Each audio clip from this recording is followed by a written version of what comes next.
Narito na ang programang Usapang Pangkapayapaan, Usapang Pangkaunlaran. Mabuhay mga kababayan, Up Batangas. Muli po ay sumasaludo sa inyo dito sa ating sa Lipa, sa Batangas, sa Tanauan at sa buong Batangas. At saka sa lahat po ng viewers natin na nakakakita sa atin sa YouTube at sa Facebook. Ngayon po ay kasama natin si Lieutenant Jomar Marcito ng 738th Combat Group. Lieutenant. Magandang hapon po sa lahat ng tagapakinig ng programang ito. Ako po si Lieutenant Marcito, ang representative ng 738th Combat Group na ngayon ay siyang nangangalaga sa buong probinsya ng Cavite at Batangas pagkatapos na ma-deactivate ang 748th Combat Group. Sa ngayon po ang aming punong himpilan ay nasa Nasugbu, Batangas. At ikaw ang detachment ang akin naman pong himpilan ay nasa loob ng Fernando Air Base, Lipa City. Ako po ang siyang commanding officer ng 732nd Combat Squadron. 732nd Combat Squadron. Salamat. At kasama rin po natin mula sa Lipa City Medical Society at si Dr. Zilien, isa po yung fellow ng College of Physicians at matatapos na rin po ang kanyang training ng hematology. Siya po ang Assistant Secretary ng Lipa City Medical Society na tumulong na magkaroon ng napakaraming award ang ating LCMS nitong panahon na Presidente si Dr. Tita Andal. Dr. Zilien, si Andal po. In behalf po of the Lipa City Medical Society, thank you po for having us again po dito sa Up Batangas. So, in behalf of iba pa nating mga kasama, ang mga sina Chairman Ped Calao ng Batangas Chamber of Commerce at ang sina Boots sa Urbanpur, sa Rotary, sina Jane Murillo at saka PN Lito Villegas at Alvin, AG Alvin Castillo at Dingo. Kami po ay bumabati sa inyo ng mabuhay mga kababayan, Up Batangas. At kasama po natin ngayon ang Provincial Director ng Civil Service Commission na siya na rin po ang magpapakilala sa inyo kung ano ang function ng kanilang opisina. Pero ginagarantiya ko po sa inyo ang epitome ng public service sa buong bureaukrasiya, local or national, ang Civil Service Commission. Direktora Tess Poblador. Magandang buhay po sa lahat ng nakikinig sa atin, sa lahat ng nanonood, maging sa YouTube po at saka sa Facebook. Ako po'y natutuwa na makumbida ninyo dito sa inyong programang Up Batangas. Thank you, sir. And yung mga nabanggit niyong miyembro, sana one of these days ma-meet ko rin po, no? Ang Civil Service Commission po ay isa sa tatlong independent constitutional commission po ng ating bansa at ito po ang naatasang mga siwa sa lahat ng usaping manggagawa ng ating gobyerno. So, the Civil Service Commission is known as the premier human resource institution of the country. Okay. Our central office is in Batasan. My office here in Batangas po ay nasa loob po ng Capitol Compound po ng Batangas City. Kung gusto niyo pong minsan ay dalawin, ay katabi lang po ito ng DILG at saka ng NBI. Siguro mamaya ko na yan sasabihin niyo ibang function, sir. Direktora, ano nga po, sabi niyo isa lamang sa 3 constitutional commission ng gobyerno. At ano po ang ibig sabihin na siya ay constitutional commission? Ano po ang nature ng service ninyo at bakit napaka-espesyal? Sa ating constitution po, itong 1987 constitution, 3 tinatawag na Independent Constitutional Commission.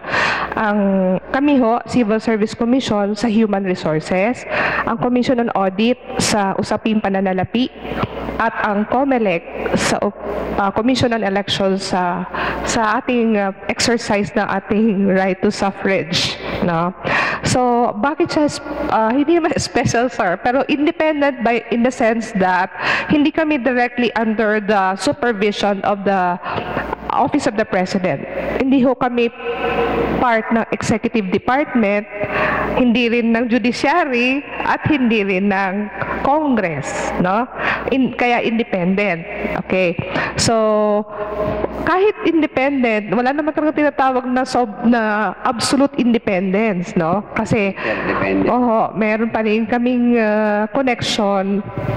Pero yung pong appointment namin compared to other agencies in the government ay hindi po dumadaan sa Office of the President. Ang amin lang pong commissioners. At ito ay ang dahilan ay para ang inyong mga desisyon ay hindi basta napapakialaman o naiimpluwensyahan negatively ng alinmang ibang departamento. Yes, sir. So, pwede po bang ipaliwanag niyo sa amin kung ano yung mga activities ng Civil Service Commission? Kung naririnig po ng ating mga tagapakinig ang Civil Service Commission, palagay ko, sir, ang unang pong mapasok sa kanilang isipan ay examination. No? Yun yung naging identity ng CSC, yung pagko-conduct namin ng examination. Pero maliban po dito, ito po, kami rin po ang repository and kami rin po ang umaakto sa lahat ng mga appointments na ginagawa sa mga ahensya ng gobyerno. Mula national hanggang local po, government-owned and controlled corporations, and state universities, colleges, and local colleges. Okay. So, yung appointments po nila ay dadaan sa pagre-review, evaluation ng komisyon at ina-attest po ito. Okay. So, yun yung mga core functions namin, no? The conduct of examinations, appointments, and of course, adjudication of administrative cases in the civil service.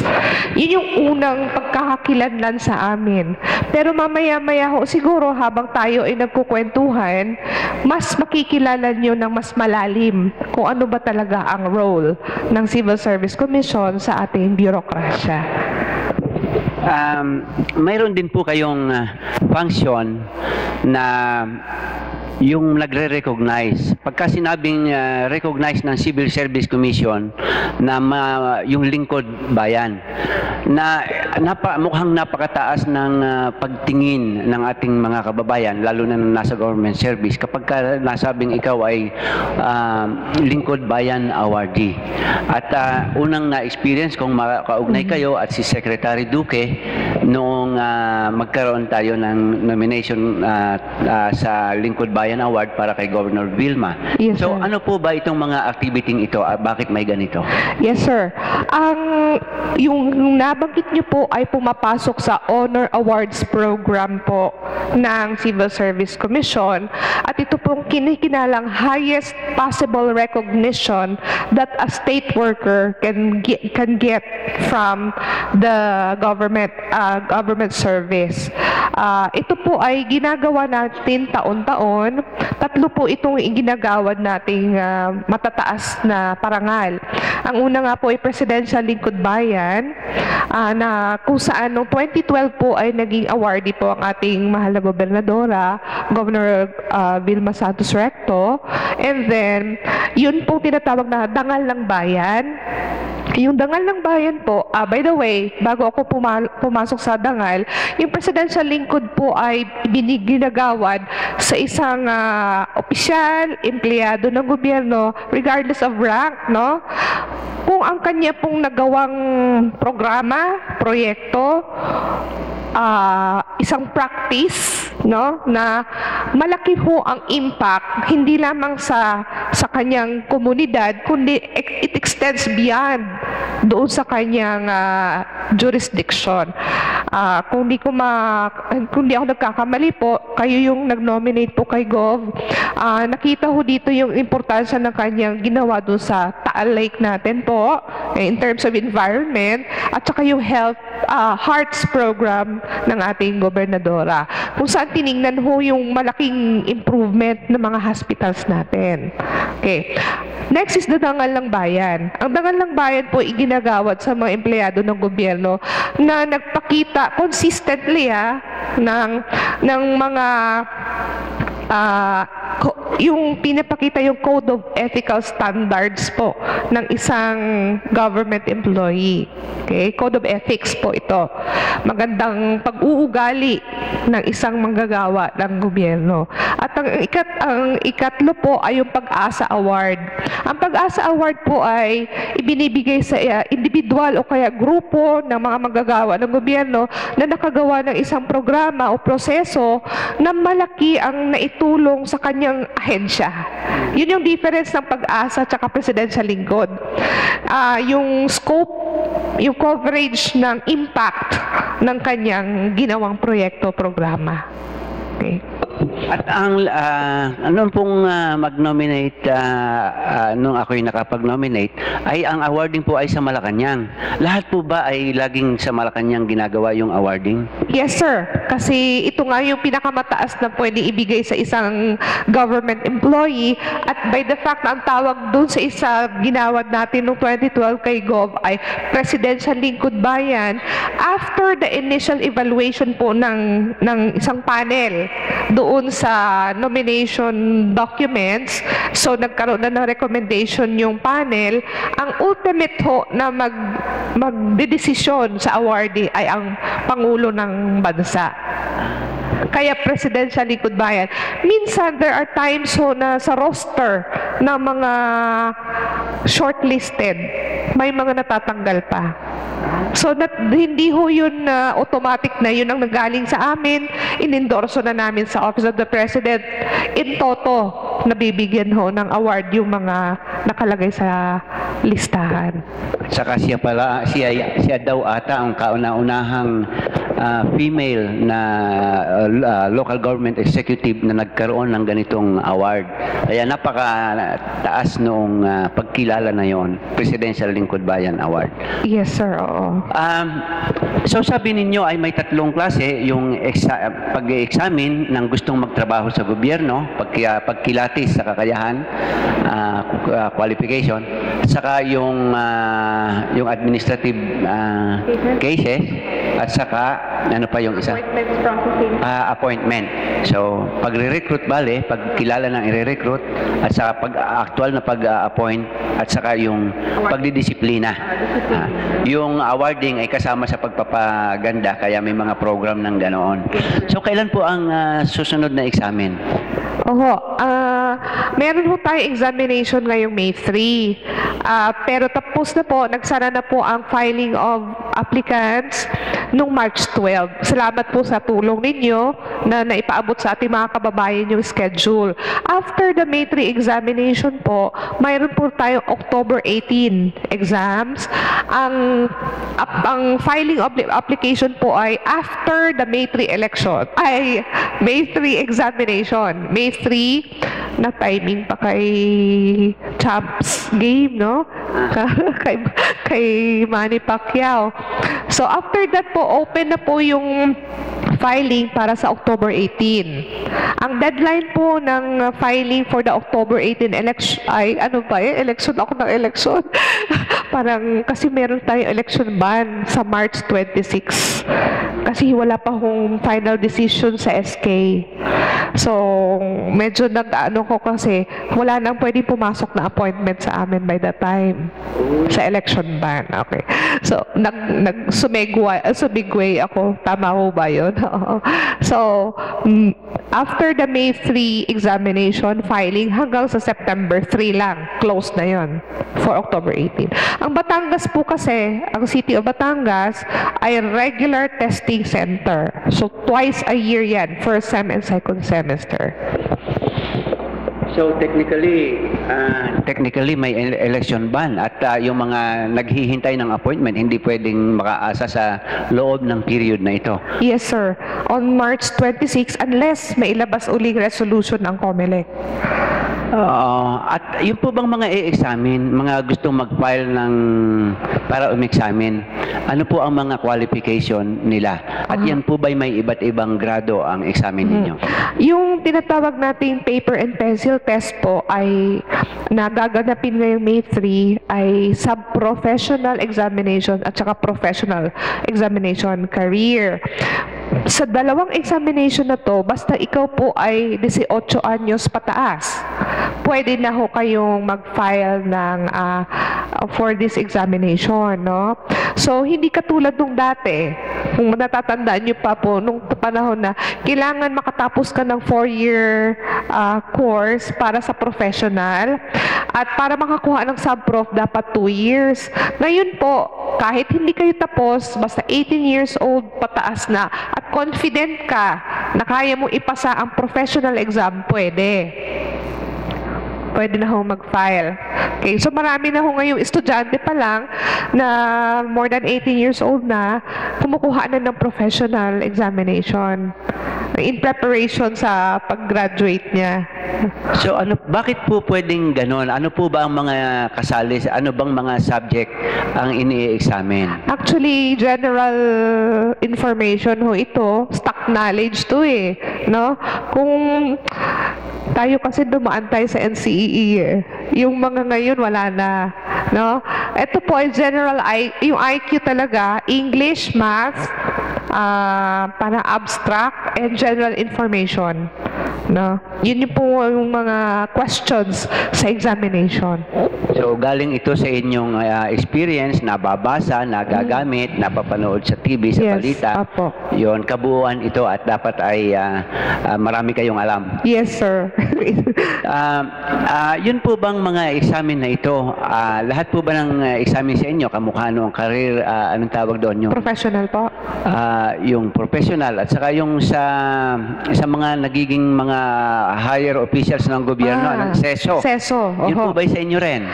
There was a time na nagko-conduct kami. Ang sa Civil Service Commission po, for third level eligibility, anong tawag po doon, third level, meron ang Civil Service Commission na Career Service Executive Eligibility.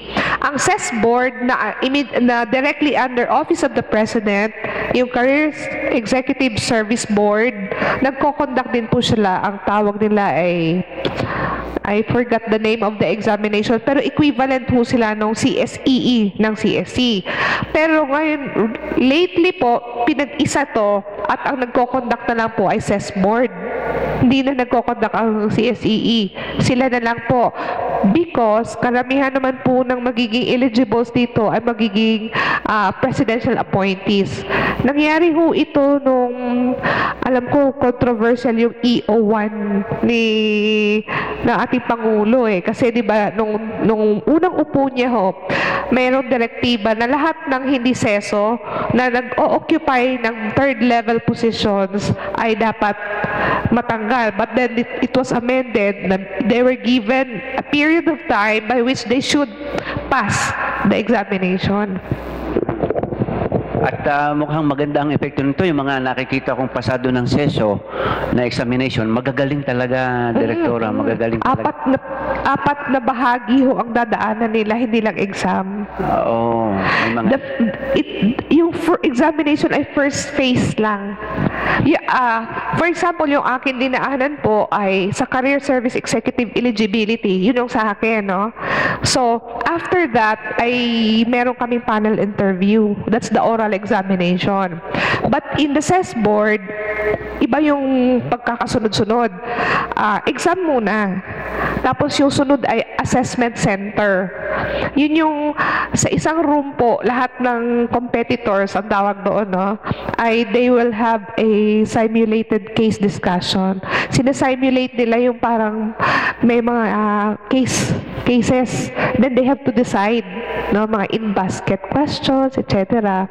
And then the third will be parang immersion, tapos interview, and then validation na. Pag nadaanan niyo yung apat na phases na yon, full-fledged ka na naseso. Oo, kaya talaga yung nakikita ko na mga seso, pag sinabi mo nga ang kausap mo ay seso, talagang there are people who can decide, there are people who know, they are able.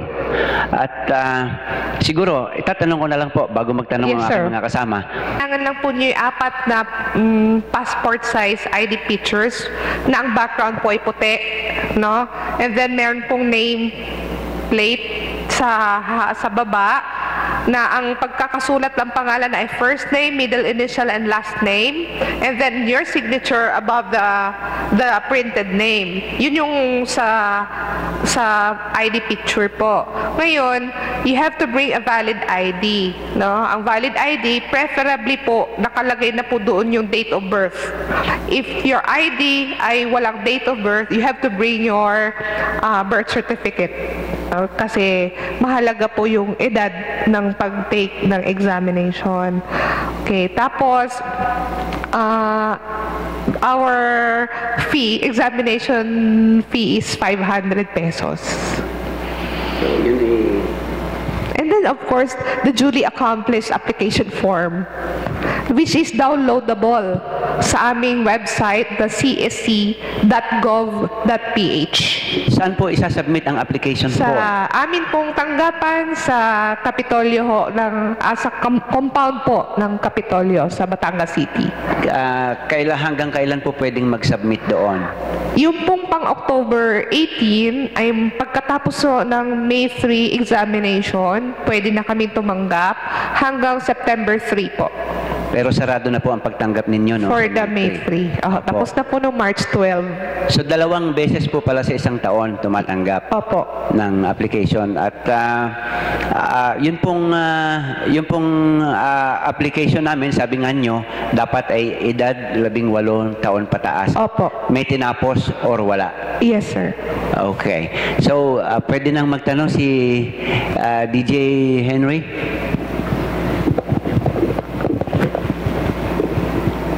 Ma'am Director, ang tanong ko lang po ay madami po tayong mga kabataan ngayon na gagraduate at lahat po ng mga gagraduate pa.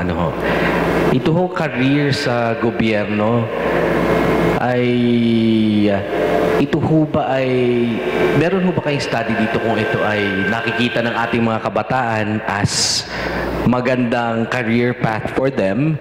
And then second question po, follow up doon ay meron po bang hakbang ang mga gobyerno na ginagawa na regarding or related to advertising the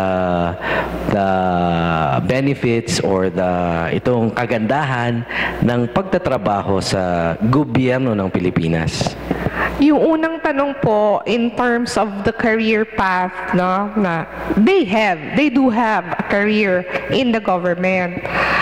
In terms of attractiveness, sadly, no, when I was invited in Batangas State University, I also asked them, sabi ko, who among you would like to apply in a government agency? Wala magtaas. Sabi ko, ba't kaya ako naimbitahan dito? And then, every time that I visit agencies in the government, no, and I conduct seminars and trainings, tinatanong ko, ito ba ang first choice nyo? Hindi rin. No? Bakit kaya? No, alam ko rin kung bakit. Kasi I already did also a study on that. It's the perception, no? Perception that in the government, hindi magagaling masyado, mga nandoon, etc. May yun ang general perception, but this time, natutuwa po akong sabihin na siguro yung increase ng number of applicants namin, kasi ang target ko po for this year, for this time lang is 3.9 examination. My initial statistics for this examination is already 4.6 na offshoot ko yung aking target. Meaning, maraming gustong pumasok sa government service na yon. Or, meron din po kasi kami hakbang na nakikipag-usap sa mga multinationals, private sector. And parang iniisip ng private sector na tingnan din po among their applicants who are the passers of civil service examinations. Kasi if you want to separate the chaff from the grain, this is the initial screening. No? Pag-passer ka ng exams, whether you are an applicant in the private sector or in the government sector, it's already an added pogi points or ganda points in your resume. Kasi 12% lang po ang passing rate sa dami ng nagtitake ng exam. No? So, yeah, oo. 12% out of 100 ay 12 lang ang pumapasa. Kasi ang akala nila ay madali. So, ibig sabihin, para maging qualified ka talaga, para ma-certify ka ng civil service na ikaw ay qualified, ay dapat marunong ka. So, kumbaga challenge ito, kung ikaw ay mag-aakala na mag-examine sa civil service examinations, dapat marunong ka. Confident ka na marunong ka. Your second question was, ito yung attraction, no, ng government, and then the second was again, can you? Do we have campaign? We do not have.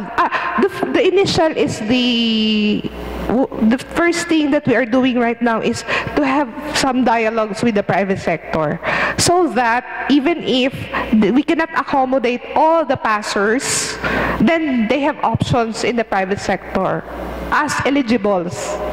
No. So eventually, maaaring mag-engage din ng mga malalaking institusyon na pribado na kung ikaw ay may civil service eligibility, ay isang pogi points mo na rin yun. Totoo naman, dapat naman. And mayroon ba kayong statistics? Ang ating government pa rin ang pinakamalaking employer dito sa Pilipinas. I believe so, kasi nung nakaraan, medyo luma-luma na yung stat ko, pero parang nasa 1.5 million ang state workers. And if I may share, ang CSC po ay 1,400 lang sa buong Pilipinas. 1,400 lamang po kayo? Kami. At nais ko pong patotohanan na dahil nagkaroon ako ng encounter sa Civil Service Commission nung tayo po ay nagkaroon ng nomination as chairperson ng Regional Development Council, ay kinailangan na hiningi sa amin na magkaroon kami ng NBI clearance, ng Ombudsman clearance, Sandigan Bayan clearance, at saka Civil Service Commission clearance. Tunay po na tumawag lang po ako sa civil service at nagtanong ako kung paano makarating sa kanila, sa ang kanilang opisina. And nung umaga po yun, nagpunta ako sa opisina nila. Pagdating ko po sa kanila, wala po akong kakilala doon. Wala doong sino man na nakausap ako beforehand na ako ay nakikiusap na nagmamadali. Pero in less than 20 minutes po, yung aking kailangan ay maginhawa kong nakuha at napakamagagalang po ang mga tao. Kaya sinasabi ko po doon sa aking mga kasama sa mga karamihan naman po na kasama natin sa Regional Development Council ay mga taga-government offices. So, ibinabalita ko sa kanila na talagang napaka-efficient, siguro napaka-larawan or kumbaga kayo ang epitome ng magandang government service dito sa atin. At tama lamang naman siguro dahil kayo rin ang nag-aakay. Yun bang mga civil, local, mga empleyado ng local government ay kasakop din, kasama rin sa inyong inaalagaan? Yes, sir. Sa akin pong jurisdiction sa probinsya ng Batangas, 35 local government units yan, 16 water districts, 8 national government agencies, and 1 state university. 60 ho sila lahat na inaalagaan ko po. At doon po sa idadagdag ko rin po, napakaganda rin po doon sa mga inabot naman po ako ng 2 hours or 3 hours siguro sa mga 2 hours doon sa Office of the Ombudsman. Wala rin po akong kakilala doon. Of course, siyempre kaibigan at kakilala natin yung Chief Ombudsman, pero nung oras po yun ay wala at wala naman akong sinabihan doon na kakilala.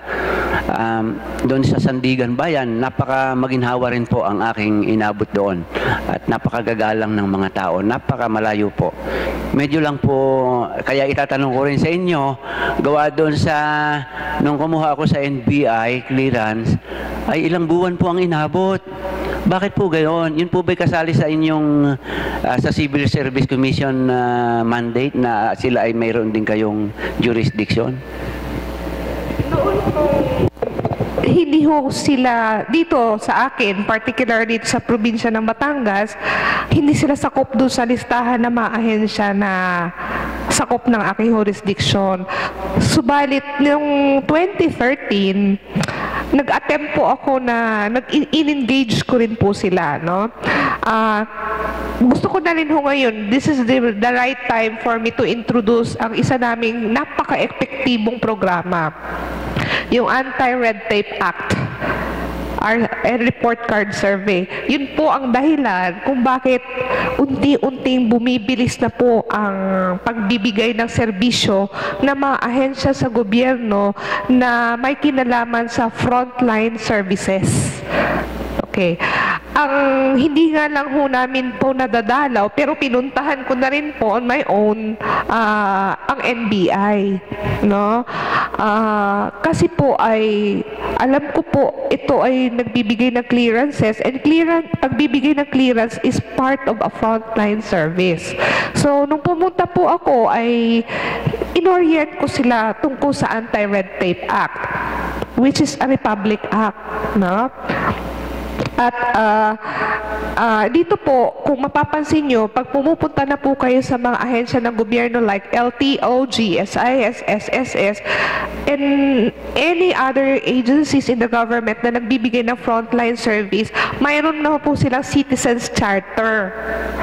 Kung nakikita nyo po yung nakapost sa harapan ng kanilang tanggapan na sinasabing ito yung mga serbisyo namin na ino-offer, ito po ang proseso, ito ang mga dokumento na kailangan nyo dalhin, at ito ang mga babayaran nyo, ano yung processing time.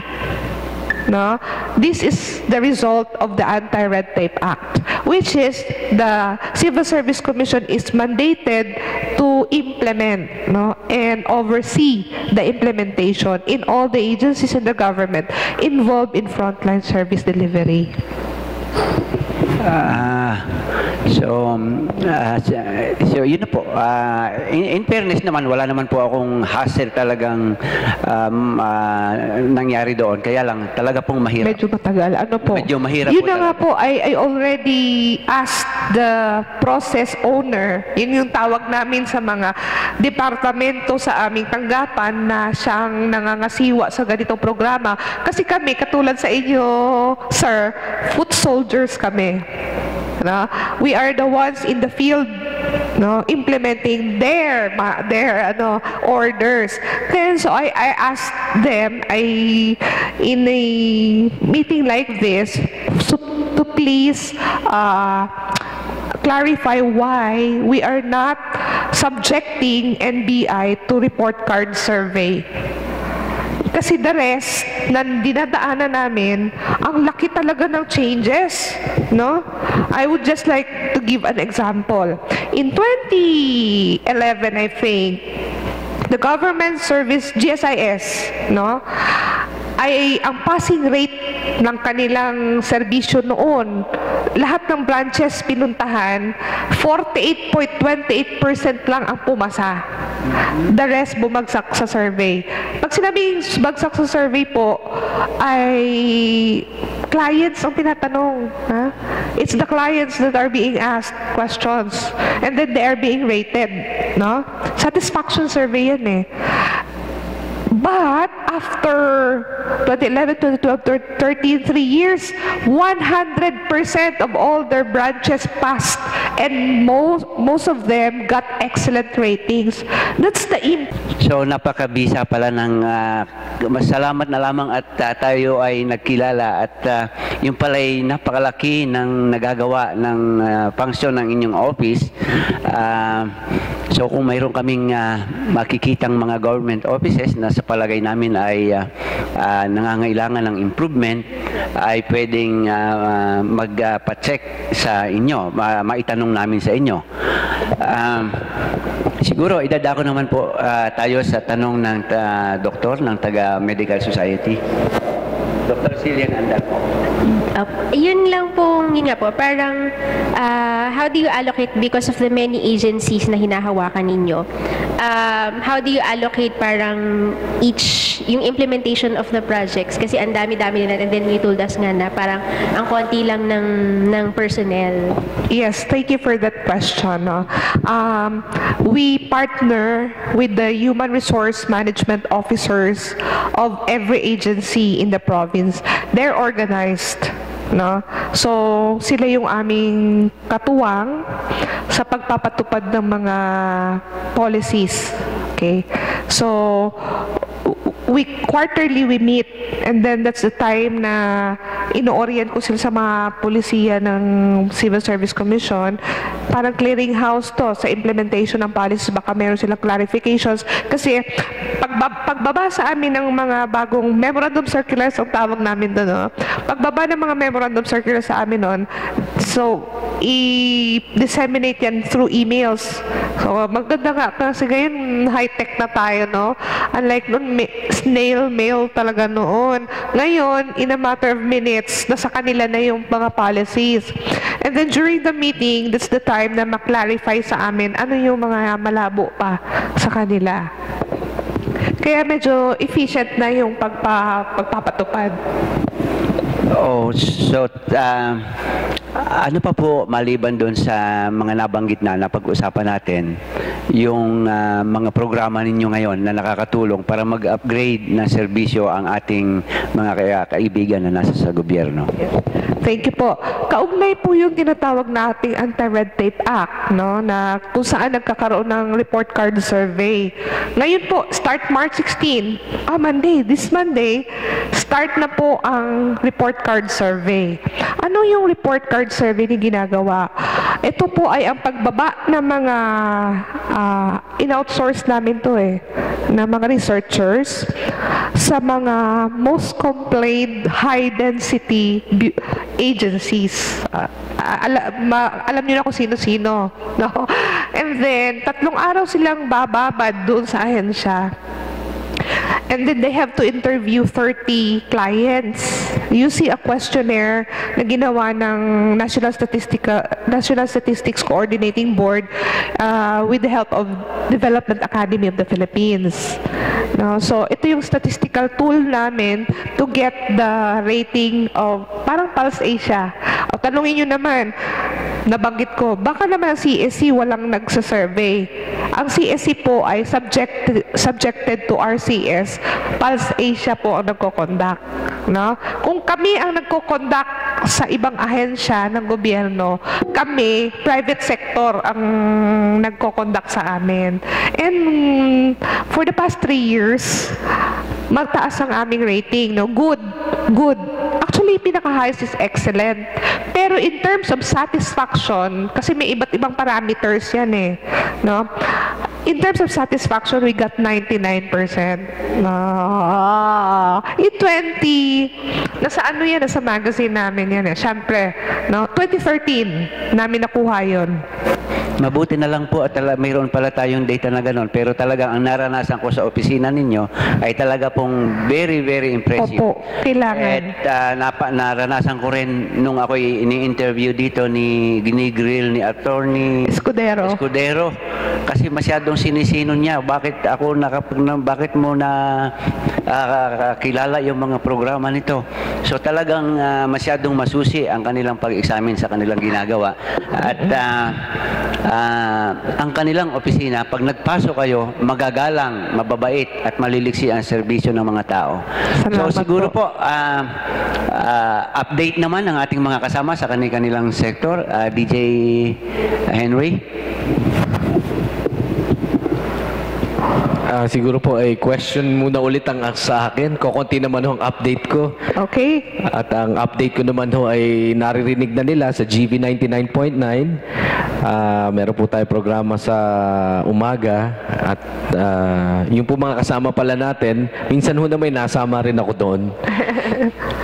Ang dami ko kasing gusto itanong sana kay Director, pero alam ko na we only have limited time. However, magpo-focus na lang po. Yes, we will.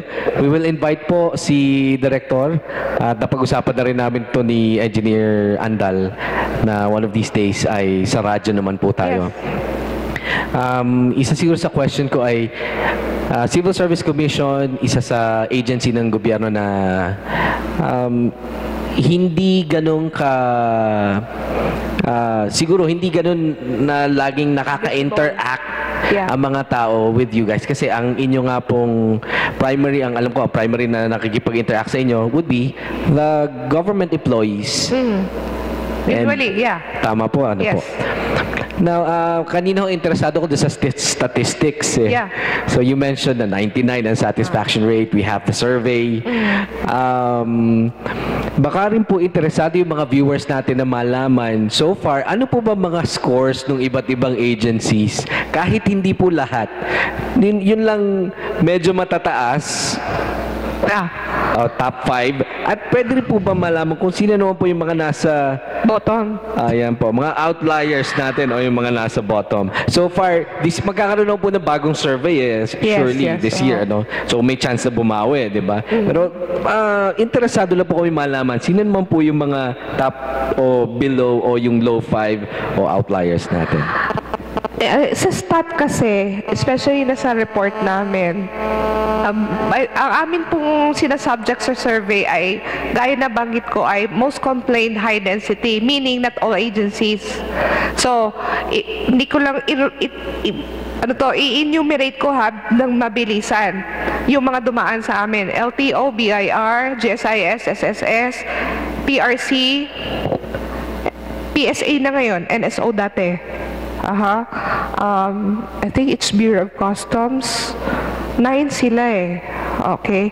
So, dati, first daan, mabababa talaga tong GSIS, SSS. PhilHealth pa pala and Pag-ibig, no? So, kita niyo yung volume ng kanilang clients, correct? Kaya lang sila ang amin laging sinisurvey. Dahil everyday, talagang grabe ang dami ng kanilang clients. 2011, GSIS, they didn't make it talaga, no? But sobrang na-challenge sila ng first survey na ginawa nilang target na lahat talaga dapat ng ahensya nila ay pumasa. And they did it, no? Nung ang SSS, twice silang medyo nanganib sa amin. Pero nung nakaraan, ang taas ng kuha nila. Nung binalita ko, kasi we go back to the agency and report to them. Parang sa classroom, yung card nila, bibigay mo, ito yung grade nila sa bawat parameter na tiningnan. Tuwang-tuwa ako kasi ang lip nila ang taas.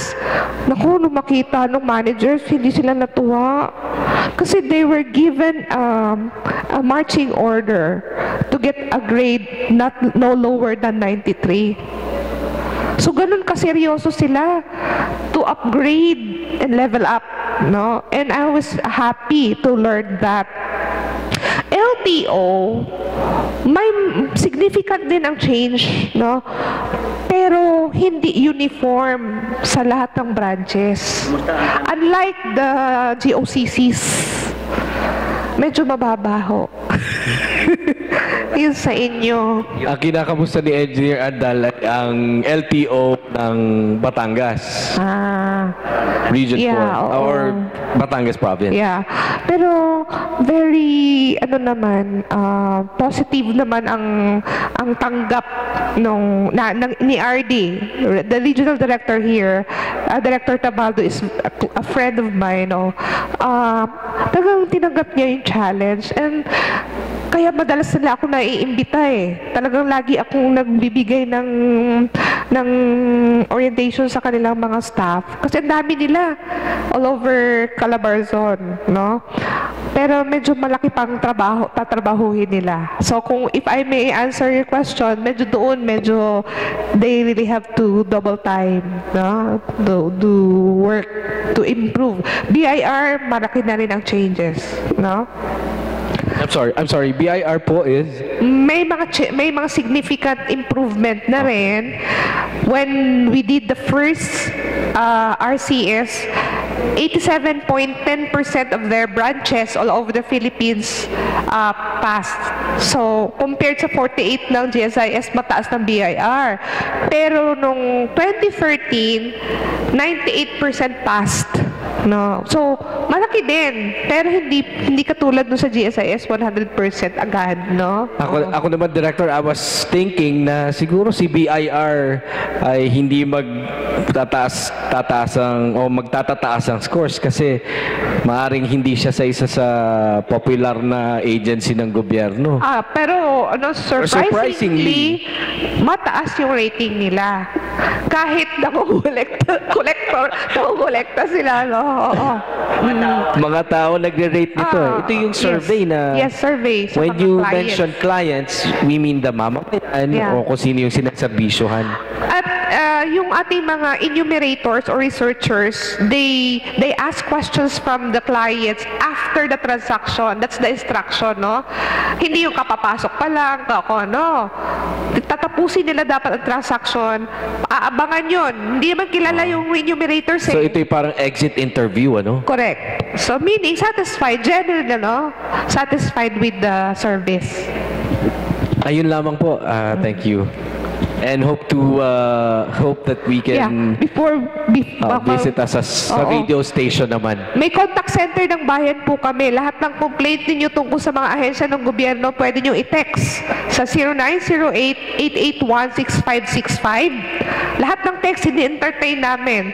And then, pwede rin po i-email sa amin kung mahaba-haba ang complaint sa dire-diretso to contact center ng bayan, lowercase, .gov, contact center ng bayan.gov.ph. Yung contact center ng bayan. I-close up mo lang ito. Contact center ng bayan. Iwanan ko po sa inyo. Yan po ang email address kung saan pwede tayong pag mahaba-haba yung ating sumbong. Request ko naman ang 738th Combat Group, si Lieutenant Jomar Marcito for your update. Ayun, with regards sa updates po ng aming unit, gaya nga nalalaman ng marami, pagkatapos namin i-take over yung area ng 740, ay nais namin ipaalam din sa mga tao kasi baka manibago sila, mga bago ang mga tao na kanilang makakasalamuha lalo na sa mga liblib na lugar, no? Nais namin parating na yung anuman yung mga naging programa ng 740 noon ay patuloy namin din gagawin yun, katulad ng mga medical mission. Sa ngayon po ay meron kaming, katatapos lang naming mag-participate sa bloodletting doon po sa Ilihan at coastal cleanup drive dito naman po sa Santa Rita. Sa ngayon po ay wala pa kaming ibang upcoming na activities maliban doon sa ibang mga feeding activity ng ibang squadron namin. Yun lang po muna sa ngayon. As Lipa City Medical Society, Dr. Cien. In behalf po of Lipa City Medical Society, parang we're hoping for the improvement po ng mga under po ninyong agencies like the PhilHealth. And then for the Lipa City Medical Society, March 15 po is the national and local elections for the Philippine Medical Association. So, thank you po dun po sa lahat ng nakapunta po dun sa LCMS building to partake with the voting process para po sa ating Philippine Medical Association. So, hindi naman po ito ang huli nating pag-uusap at inaasahan namin na kung may mga mayroon kayong dapat na ipapaalam, ay mag-usap muli tayo at kasama na natin yung ating mga dating mga kasama dito, regular nating kasama, ang ating Chamber of Commerce, sina Kaped Calao, sina Dr. Jess Medina ng asosasyon po ng mga anong tawag dito, mga livestock raisers. At sa pagkakataon pong ito, ang inyo munang huling habilin sa aming mga kababayan. Thank you very much for the opportunity again na makilala ng mas maigi ang Civil Service Commission.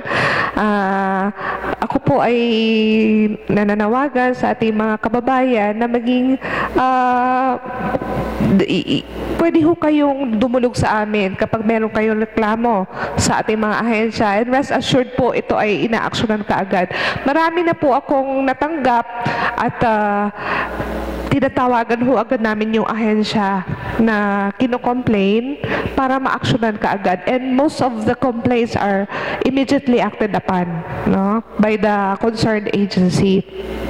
Ito po ay pamamaraan ng Civil Service Commission para iangat ang antas ng serbisyo ng lahat ng mga ahensya ng ating tanggapan sa gobyerno, lalo't higit yung mga araw-araw na nadadalaw ng ating mga kababayan. No?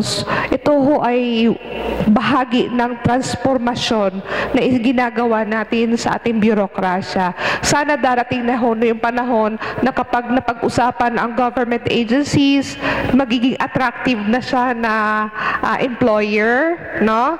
Marami na ho sa ating mga kababayan, lalo sa kabataan, ang gustong magsilbi sa ating mga kababayan na maging bahagi po sa ating mga tinatawag nating mga lingkod bayani, no?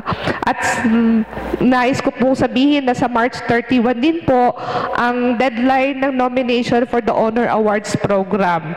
Gaya po ng nabanggit ni Engineer Andal, ito po yung pagbibigay natin ng mga pagkilala sa mga manggagawa sa gobyerno na nagbigay ng extraordinaryong serbisyo sa ating mga kababayan. Muli ho, maraming salamat sa pagkumbita sa Civil Service Commission. Maraming salamat po at may Civil Service Commission. Kasama po dito yung yung local government.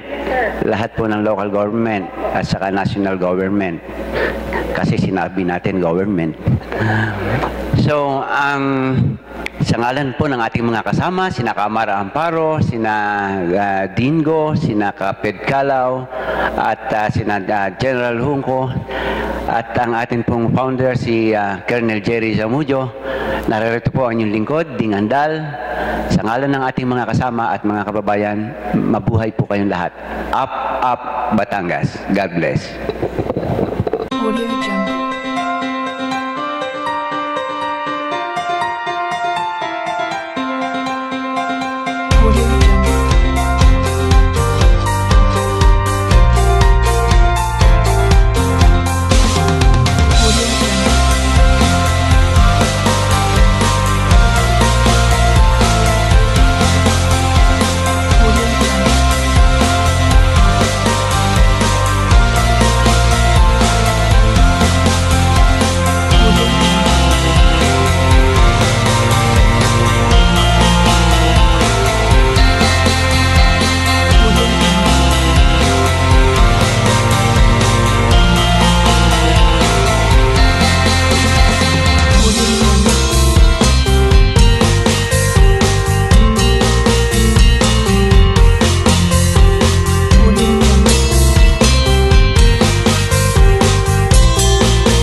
Narito na ang programang Usapang Pangkapayapaan, Usapang Pangkaunlaran.